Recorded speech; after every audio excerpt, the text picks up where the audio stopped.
Hi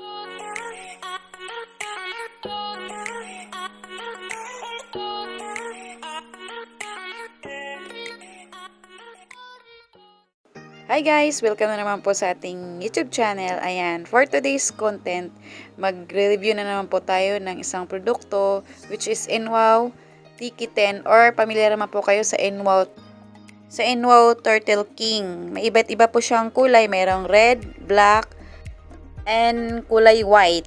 And I'm sure familiar kayo sa isang brand ng motor na doon nakuha ang kanyang design. So sa battery naman po is 20 to 60 ampere. So battery type lead acid. Charging time naman po niya is 6 to 8 hours. Power 800 watts. Milad 70 to 90 kilometers. Ayan, so maximum speed 45 to 55 kilometers. Ayan, load na kayang capacity is 180 kilos. Yan po yung kaya niya i-load or ikarga yung 180 kilos po, guys. So ang price range niya, guys, is 38,800 pesos. Pwede rin mo siyang installment, pwede rin po siyang cash, depende po sa inyo.